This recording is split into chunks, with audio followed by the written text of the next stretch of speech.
So yeah, this is the Super Raft Boat Together postmortem at Boston postmortem.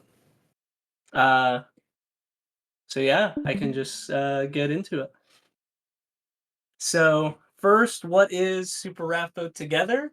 So this is just like the basic description, but it is a roguelite that has online and local multiplayer, where you travel on a raft and you have to go from area to area fighting bosses, protecting your raft, and trying to get as far as you can.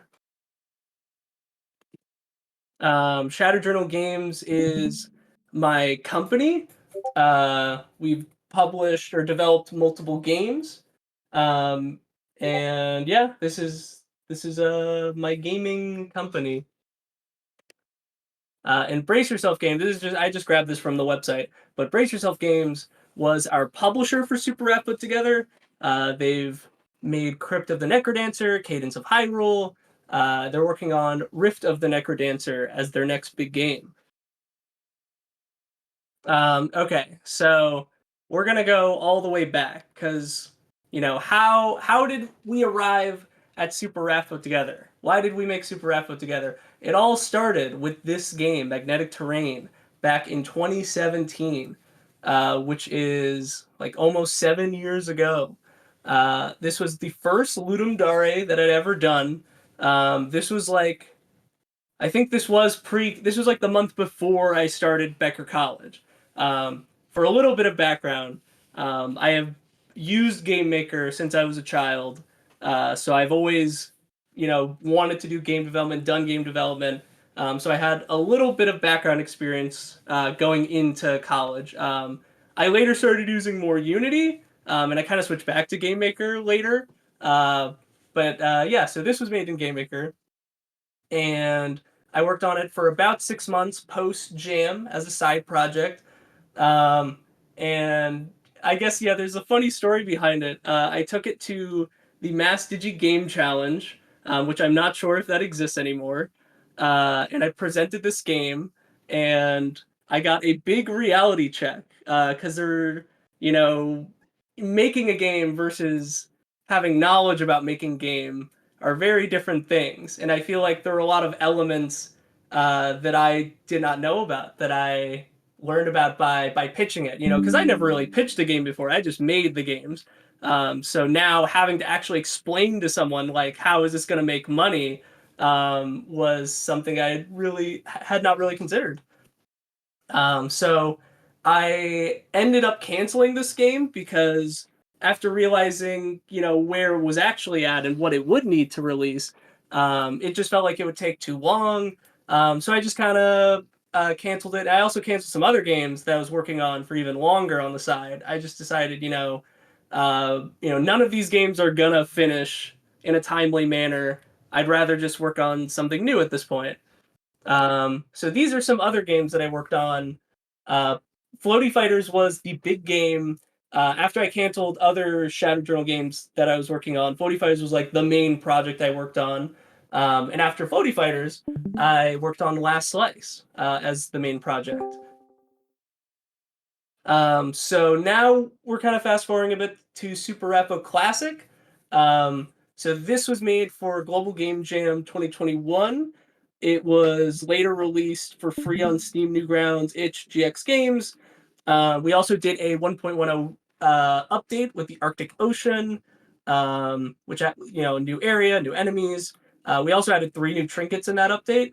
And later on, so it was originally just Super Raft Boat, but later on, we made it classic because there was Super Raft Boat, there's Super Raft Boat VR, and the Super Raft Boat Together. It got a little confusing with all these Super Raft Boats, so we made classic called classic. So who made Super Raft Boat Classic? So I did code on it. We have Carson, who was the lead coder on it with SFX and music as well. And we had Jen and Yukon doing some nice art. And then there's also Super Raft Boat VR, which Alexis made pretty much completely by herself. I helped with like little bit for the production side, just like getting it on Steam. And I believe most of the music and sound effects are the ones Carson made for Classic. But this game's like pretty crazy. It's like pretty amazing. It's free. Classic and VR are both free.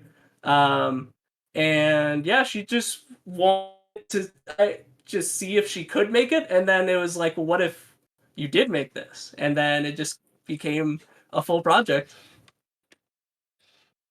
So we have made Super Raft Boat and we made Super Raft Boat VR. Both of those were in 2021. And during this time, if I go back to Last Slice, I'm still working on Last Slice in 2021. I had a couple other side projects, but I didn't really include them here. But I was bouncing around to other projects while working on Last Slice. Um, and I was trying to pitch Last Slice to get a publisher as well, but ultimately nothing really came of it. Um, so I decided, we should do Super Raft Boat together. Um, I think. Okay, I'll get into that later. But so I've made a lot of multiplayer games, but I've never done an online multiplayer game. That was a big hurdle and something I was kind of avoiding. But I did always want to do it at some point. It just always felt like this big monolith type of thing to try and attempt. Um, but it was possible. It did get done. Um, I think a big thing that helped with this game is, we had Classic and we went to together. So there was a lot of design work, groundwork that was already done that didn't need as much thought. It was pretty much, we have this, let's add this. Let's add multiplayer, let's add more areas, let's add content, let's add another character, let us just add on to this. But not necessarily just add on, because the original was made in Game Maker, this was made in Unity. So we had to remake everything for this. So who made Super Raft Boat together? This is the core team. Me as production, code, and design. We have Chris, who did all the art, design. He helped with design, did all the sound effects. We have Jake, who did the music, and we have Yukon, who helped with programming. And this is also other people that helped as well, the Shattered support, as they're listed in the credits.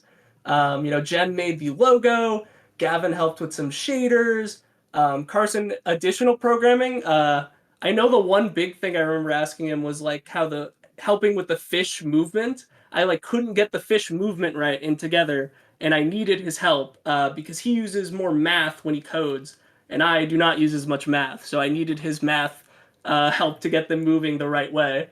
Um, and two of the songs from Together were based on original songs, so that's why he's also listed for music. Ben also did some art, most notably the Ship of Gear and the Egg Salesman. Um, Dell is interpersonal communications. I can kind of get more into that later. Same for Steven and same for the Turnip Boy stuff. I'll get into all that later. So Snoozeworks is something. So this is the biggest contribution that Yukon had on Super Raft Boat Together. She made. So basically, so I've used her. We okay.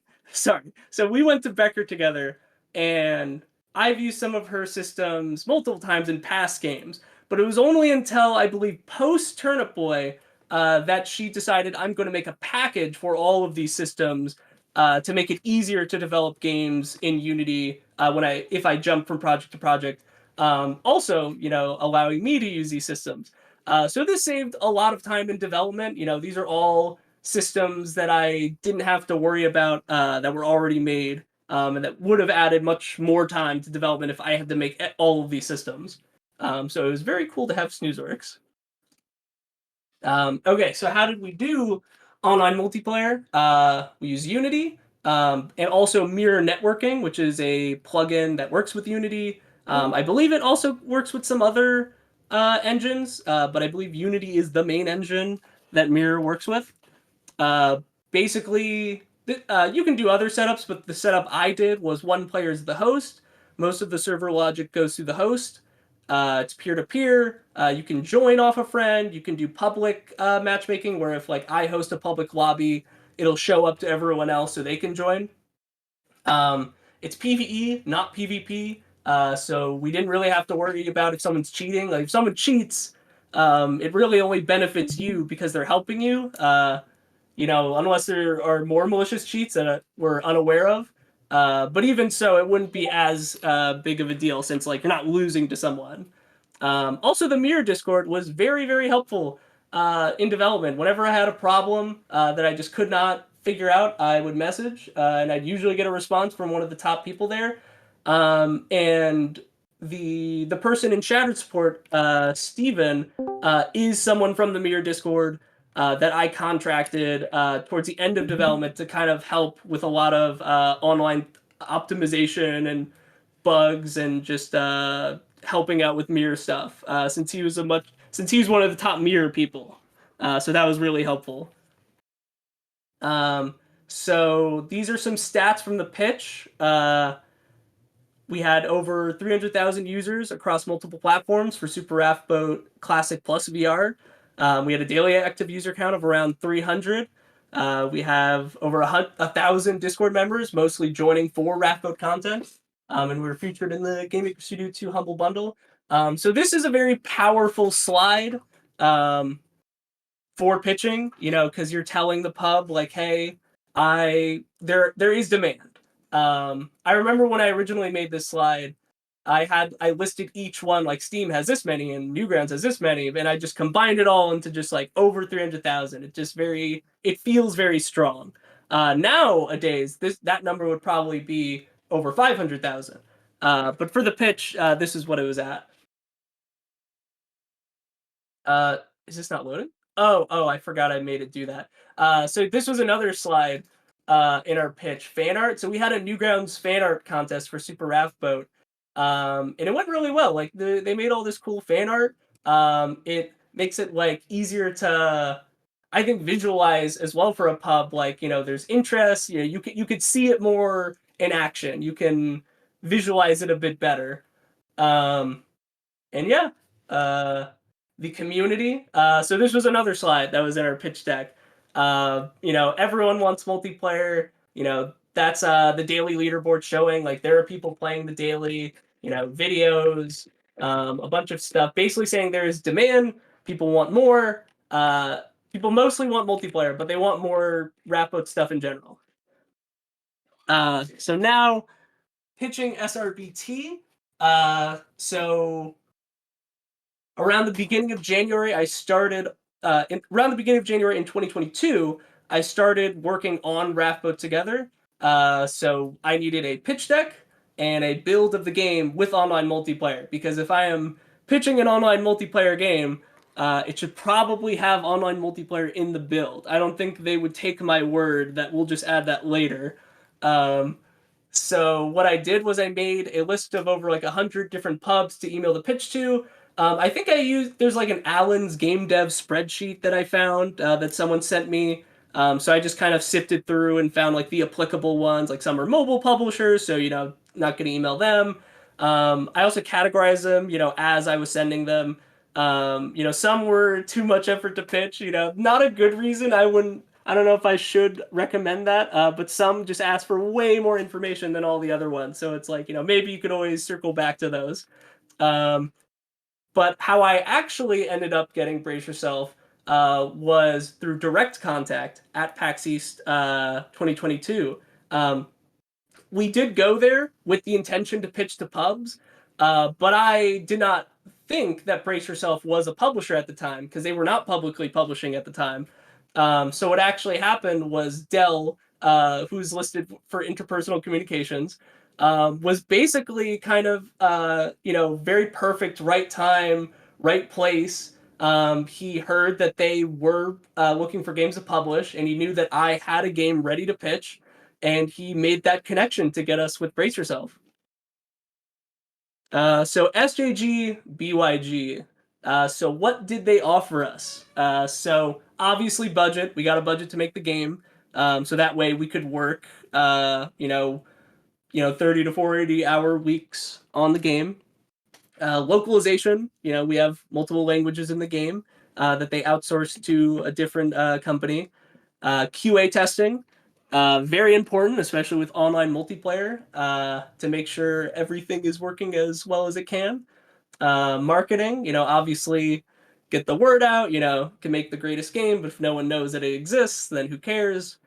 Trailers also kind of goes into marketing, but like they had a separate person do that to make the trailers. Meetings, we had multiple meetings. Most notably, our while in development, we had monthly milestone meetings. So we would kind of go over, this is what we set out to do, and this is what we did. Um, Not something that they made us do, but it just kind of it felt like it made sense. It felt like it was an easier way to communicate. Like if we just tell you we did this, it's you may not visualize it, especially when they're really busy. They're working on other games, so it's best to give as much information as possible, but also not just like opening up the game and just like all right, like going over to something. Um, Analytics was something that they provided for us, which was cool. Just kind of like the back end of it. Auto building, also very cool. That they just kind of had set up for their games that they let us use as well. Code support, something I was completely not expecting, but very open to receiving. They had a couple coders that I guess had some time, free time to every now and then we would have a programming meeting, and I would kind of chat about like what I was either struggling with or what I'm like thinking about, and just getting feedback from other coders from BYG. Um, and yeah, just general discussion. Sometimes we would have like a milestone meeting would sometimes lead into other meetings where it's like, oh well, maybe we should have a design meeting, or maybe we should probably have maybe like a group playtest session. Um, and interestingly, I think as well with BYG is like the CEO Ryan is a game developer. So when I talked to him, it's very different than I feel like you would think talking to the CEO of your publisher would normally be like, because he would have a lot of like design input. So it was really interesting. So timeline and milestones. This is kind of how we structured the development of the game. Each milestone was about 4 weeks, so a little less than a month. And we originally had 9 months slash milestones, but we did need a little more time to finish everything up. Um, in the contract, technically, we had 3 years to release, but the way we budgeted it was for 9 months. But we did end up needing more time, so we made it work.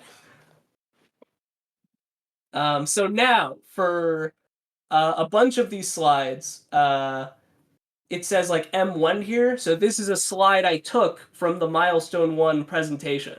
Um, so I'm just kind of zooming through different parts of our milestone just to kind of give an idea of where we were at in development, what we're telling the pub, just like general raft boat stuff. So this was something established very early that there is a time skip. I believe we said 2 years, kind of, similar to One Piece or like other animes, like the time skip. So, uh, a joke we had is that like everyone got like hurt like really badly. Like Helvetii has an eye patch now. Roboto has a whole new like casing. Beta has a scar. But the joke is that Chauncey I should have put this in the slide, but Chauncey was frowning in his original picture, but then he's smiling and he has a whole new pink suit, so he's actually thriving post time skip. Player ghost. So now that it's multiplayer, a big thought, like right off the bat, was like, well, if I'm dead, what am I doing? It's not fun to be dead in a multiplayer game and just like watching. So it's like, oh, what if you could be a ghost? You shouldn't be terribly overpowered. You could slow enemies, you could make ghost rafts, and you'd come back to life after the wave ends. Something we worked on now in Milestone 2. Emotes were pretty early on implemented. Pretty simple emotes. We also had pinging, where you would middle click or press G, and depending on what you were pinging, it would send out a different icon and message. So you could ping at enemies, like, hey, target this guy, or ping the raft, be like, hey, we need to build over here. You could ping a player, be like, help me. Yeah. Chests were also something that we had because in the original it's just like a bottle, but now if you have a multiplayer crew, it is a chest, so it has a bottle for everyone. In-game currency, there would be shops, so now enemies drop money. So in between biomes, you go to the shops. You can buy trinkets, buy hearts, buy wood. And there's also different types of currency. You got the dollar and you got the coin, and they have different usage. The shop, pretty self-explanatory. This is a very early version of the shop. Um, you can buy trinkets that help you. You can buy an egg buddy. Yeah, Stranded Sailor is another new mechanic, um, where basically there's a random chance that a sailor will spawn and you have to rescue them, and then they'll be like, "Can you take me to the Arctic Ocean?" You take them there. They get rescued, and then you get a reward, a chest and money. Dolphin mini boss. Uh, the dolphin mini boss. The first boss in the that you fight in the game generally. Um, he's a little tough. I think he's in a good place now. The big thing is that he does a dash through your rafts like that. And then, depending on your raft arrangement and where he dashes, he could just destroy your whole raft, which is a little brutal for the first area. I did end up toning it down a little so you can only destroy so many rafts per dash. But even then, it might still be a little too much. New trinkets implementation. So this is like when we were talking to the pub, we would say, these trinkets are implemented in this milestone. So this milestone, I implemented 8 trinkets. Most of these aren't too crazy. Like these 3 are about status specs, so they go together. Boxing glove adds knockback. Super magnet adds more magnet for pickups. Pirate Greatsword gives you more critical damage and critical chance. Magic Hand lets you build from any range. So these aren't like too crazy. Matchmaking. So, you got to queue up with anyone that's in a public lobby. We made it so you could view a full list of the public lobbies and you could join directly. Um, Added kick mute players into spin lobby. So this is very, very early on. And you could see like this was like the hub before. It's just like a square of land. Connecting screen, self-explanatory. Result screen, also kind of self-explanatory. This is malleable though, because like depending on if you're playing. Oh yeah, the left one. Whoops. The left one is if you are solo. The right one is if you're multiplayer. Or actually, no, I'm lying because the left one is everything overall. But if you click full results, then you go to the right one. Um, but I think in single, this screen might look different. I don't remember. But this like stretches depending on if there's 2 to 4 people. Chest trinket menu. Uh, pretty self-explanatory. You open the chest, you have to pick a trinket. One of 3 options.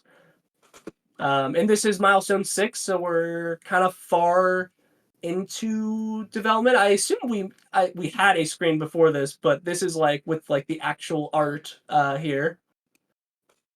These are froggy swamp enemies. So when they're most of the stuff that I'm talking about is like programming and design.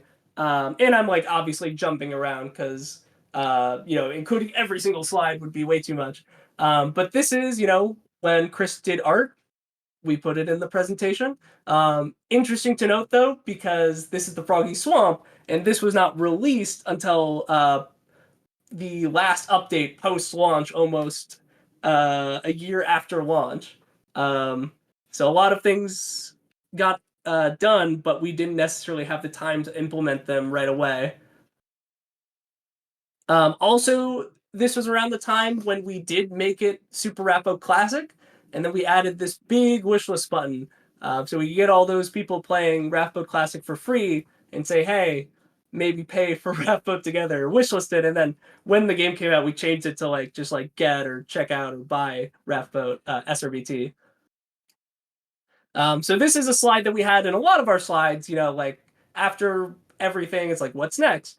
So this is just an example from milestone 8. You know, this was around leading up to PAX East, so we were very focused on getting the PAX East demo done.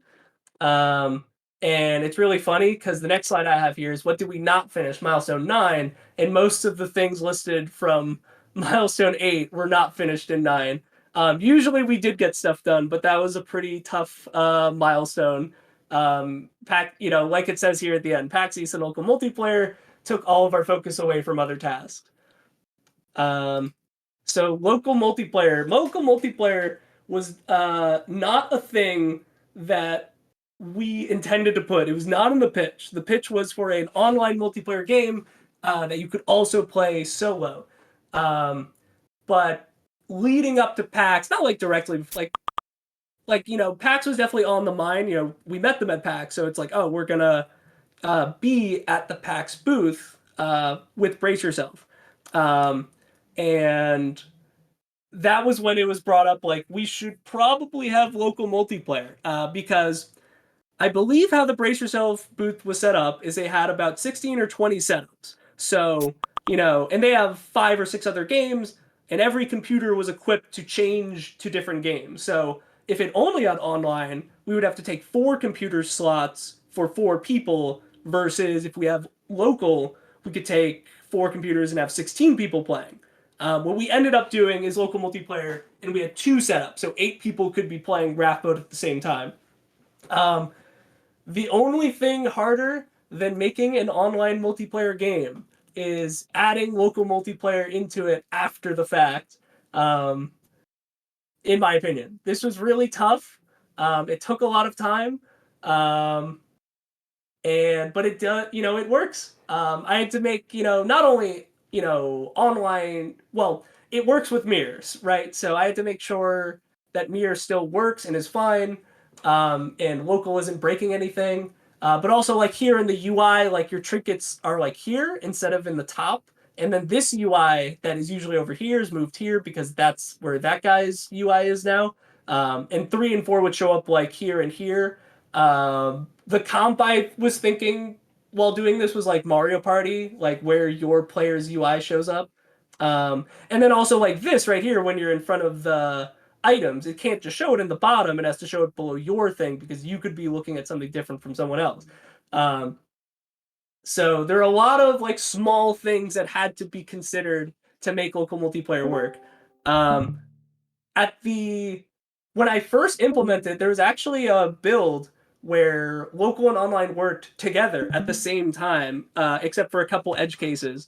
Um, and we were in a meeting, and I asked the QA lead, like, do we need to test these like different edge cases? Like, if I'm playing 2 people on local, but then I have another online person and a fourth online person, you know, what should we do about that? And then they were like, we don't need to do online and local at the same time. We can just like not do that. I was like, oh, okay. So then I started making it so there were more just like check if local multiplayer, check if online multiplayer. No more just like, oh, just let everything work together, which I think helped separate it and make it more understandable.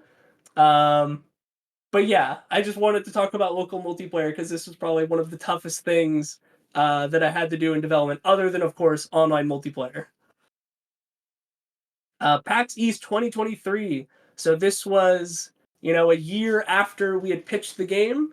We are now returned to PAX East, showing the game. This was the booth I was saying. We had these 2 right here. Um, that's me and Chris with some winners of the Raft Boat Together high score contest. And we got some custom Raft Boat shirts that we gave away and had. Um, yeah, it was really fun. It was really cool because Brace Yourself pretty much set up everything for us. Like we didn't have to really do anything. We didn't even have to be there necessarily. Like of course we wanted to be there, but we didn't have to do anything, which was really cool. Um,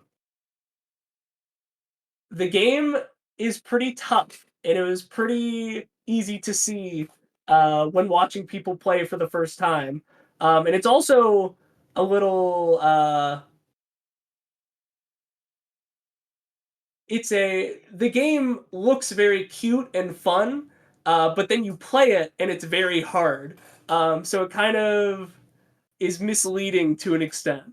Um, this is kind of off topic, but like uh, I think one thing we didn't really consider till much later when it was too late was target audience, because a lot of aspects of the game are very hard and tough, like say Nuclear Throne or other roguelites. But then also it's multiplayer, so we introduced a lot of things from like say Fortnite or League with like emotes and pinging and like cosmetics. But then meshing them together, um, it was interesting. For what people did like about the game and what people did not like about the game. And probably having that clear from the start probably would have been a good idea, whether to aim for the casual gamer or the hardcore gamer. So milestone 9. So all the way back in milestone 1, I talked about the player ghosts. But now all the way here in milestone 9, there's the ghost revamp. So now ghosts can shoot very slowly, so they can do something. The slow portal is no longer just on your cursor. It's an active ability that has to be placed. The ghost rafts have been buffed, and now ghosts revive from souls rather than just like at the end of a wave, which just like makes it a bit more interesting. It's like you're not just waiting to come back and just doing stuff. You have to collect some souls, and also like when it gets really late into the game, when waves last a really long time, you can jump back in faster. This is something we also had on a lot of milestone slides, small things, stuff that doesn't really warrant a full GIF, but is nice to say. Um, Stats are recorded. The laser sniper revamp, uh, mirror consultancy, and UI optimization cut UI CPU use in half. That's pretty cool. Character levels, achievements implemented. Uh, in milestone 10, we're kind of getting towards the end of development. And yeah, SRBT launched on July 25th on Steam only.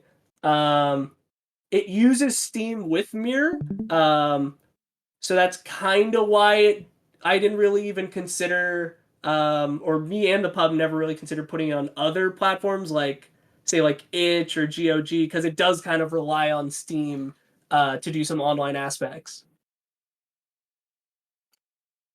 So, what happens after you launch your online multiplayer video game?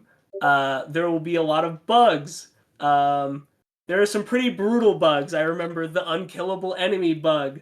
That's a terrible bug. If you get an unkillable parrot, you're just screwed. You have to quit because you can't kill them. Stuck in chest bug. That shows up here. It shows up here.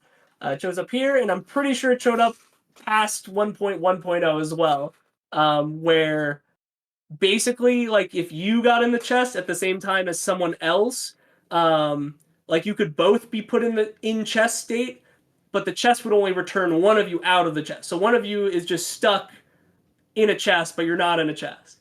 And I believe you're basically soft locked. You might be able to pause and quit, but even then, like pretty bad. Um, at some point later on, because chess had a lot of bugs. One problem was like if the ground below you is destroyed while you're in a chest, the chest would you would be kicked out of the chest, and that could cause problems. But also just design wise, it's like because also when you are kicked out of the chest, you are given a random trinket. So players do not like that. It's like, why did I just get this? So we made it so if you're in a chest, the chest just stays, even if there's no ground below, even if it doesn't make sense. It just feels better gameplay wise. Um, Also, when you're in single player, these problems don't exist because time is stopped when you're in the chest. But when you are in online multiplayer, time continues to go, but you're invulnerable. So, like, if I'm in the chest, I'm not going to get hit, but my buddies are getting hit and they're still fighting and they're waiting for their turn to get in the chest. Also, in local multiplayer, we made it so once one person activates the chest, it then kind of goes around and just lets everyone choose. Because it felt like in local multiplayer, it's like, if four people are playing locally, one person goes in the chest, picks, and it's like another person goes in the chest and picks, and now everyone's gameplay is halted because we're all just like picking one by one while time is stopped. But in online multiplayer, that problem doesn't exist, because while one person's in the chest, I'm still doing my own thing. But yes, other than that side tangent, yes, lots of fixes. There's pretty much an update like every day, for like a week and a half, post launch, to just try and address all these problems that needed fixing. Um, After launch, there was also PAX West, where we also had the game here. This is one of my favorite picks because we had the Rivals 2 devs who were also at PAX West. I got them to come over and play Raft Boat, and they liked it. And I beat the lead developer Dan Fernacci at Rivals 2, at his booth. So that was a great day, a great weekend for me. Um, and it's a little weird because this was post launch. So, there are updates that I am going to talk about that we did post launch.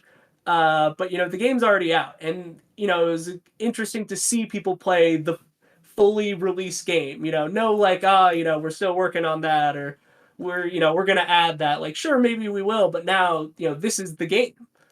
And yeah, PAX West was super cool. This was my first time in Seattle. First time at PAX West. Very fun time. I would like to go to PAX West again in the future. I usually go to PAX East almost every year because I'm just on the east side. It's just it is within driving distance. PAX West is is a plane ride away, so not as easy. So now we're gonna go through all the major updates. There are also, of course, like smaller updates like these, um, but the major ones change the second number in the version number. So 1.1.0, the we added the Soda Sea, a new area with a new boss. We added raft swapping in addition to just new super rafts. I didn't mention this, but a big thing in Raft Put Together is each character has a signature super raft. Helvetii has a metal raft. Uh, Roboto has the computer raft that attracts lightning and also charges up power.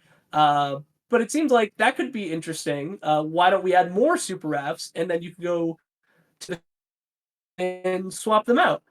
And because we were already adding super raft swapping, it's like, why don't we just add weapon swapping? It's like basically the same thing. Um, Key bindings, of course, that was something we wanted at launch, but we just did not have enough time, so it just got pushed back. But we made sure to get it in this first big update. And Path to Kraken. So one big problem at launch, other than all the other problems, of course, um, was that some people beat the game too fast. Because, well, one thing, how the tutorial used to work is once you leave the tutorial, you're in a run. So if you're good enough, you could just win from the tutorial. So that's not a very good gameplay experience. Like, you're like, that's it. Like, I played for like 20 minutes and I'm done. So one thing we did was with the tutorial, we made it so you had to go back to the hub post tutorial.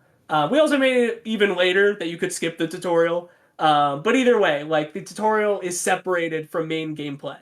Um, and then we also made the path to Kraken. So what that is, when you get to the end of like the last area, the Blood Sea, to fight the Super Kraken, we changed it. So now you have to play the game 4 times to get to that point where you have to fight a Kraken swarm, and then on the 5th time you can then challenge the Super Kraken. Kind of similar to like Binding of Isaac, where you have to beat the game 5 times and then you can continue forward.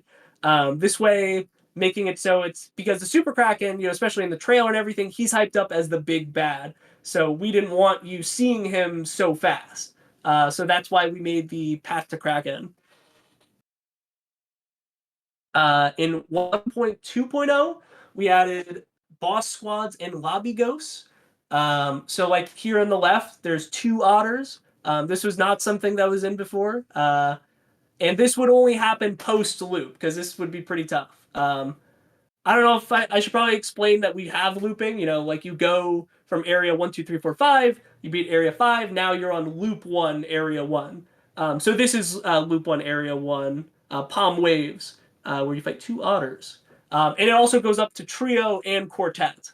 So you could be fighting 4 otters if you get to loop 3, I believe. And then we have Lobby Ghost. Another problem with Raft Boat is it's online. But if there's not a lot of players online or you don't have friends, it can be very hard to find people to play with.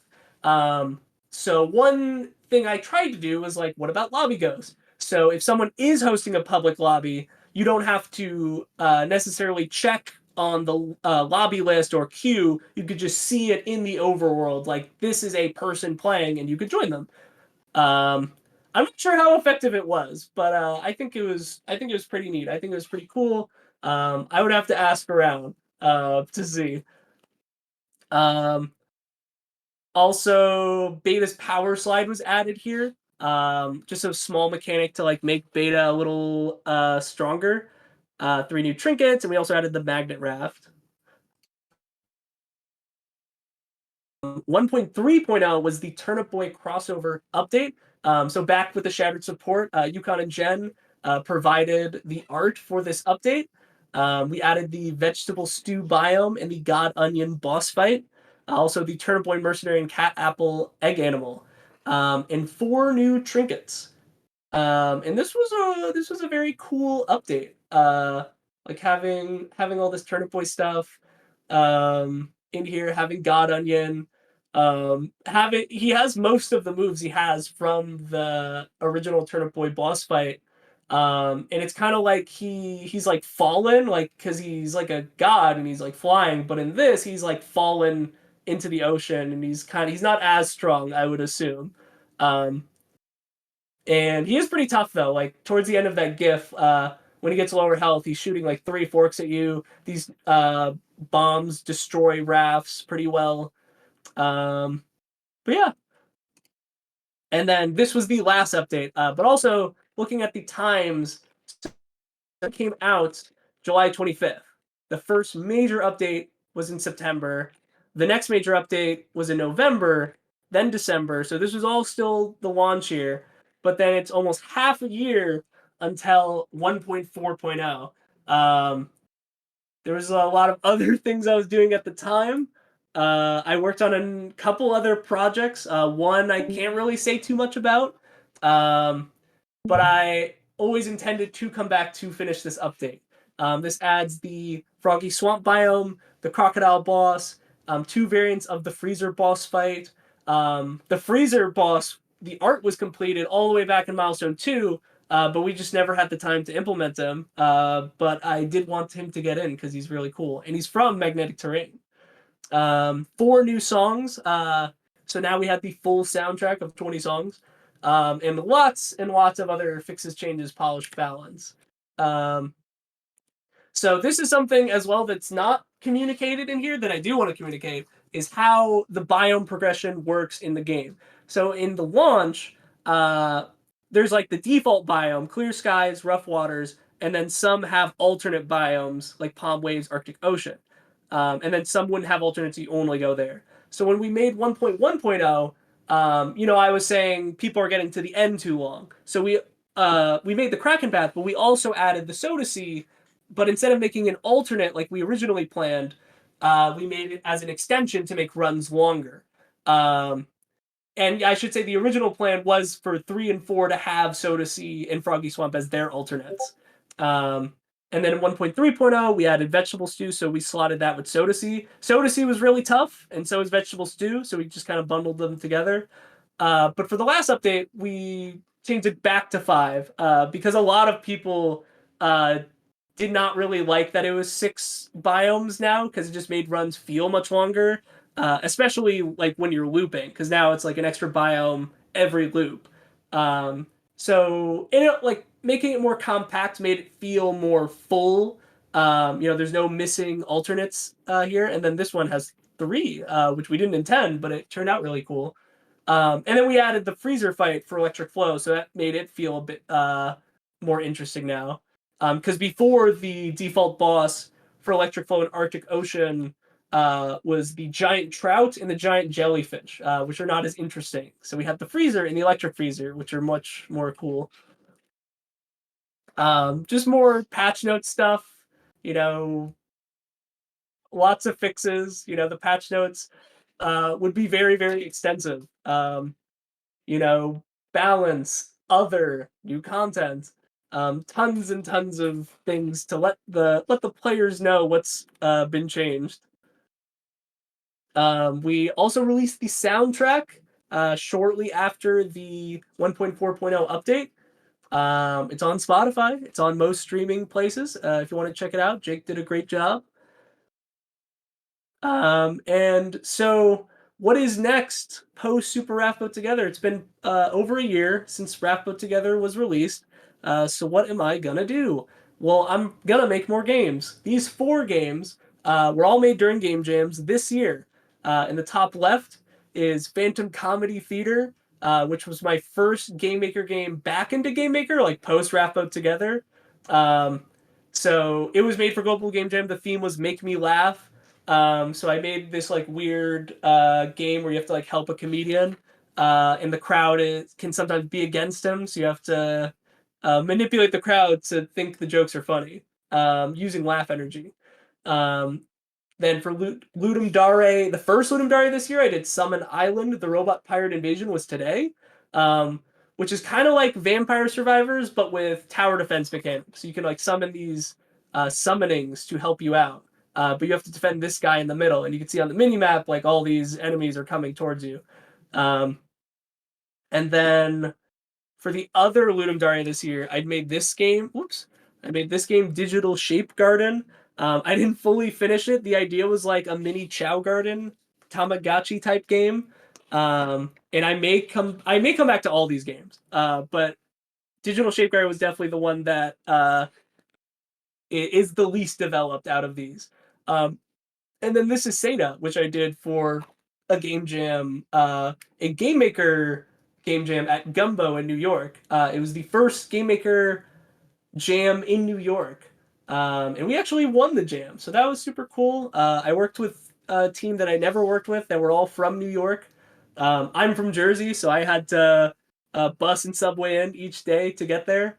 But it was really cool. And that's pretty much everything for I mean, yeah, I'm at the end of the slideshow. So yeah, thank you for your time. I can definitely go over more aspects as well. I kind of jumped around a lot, but I hope this was helpful.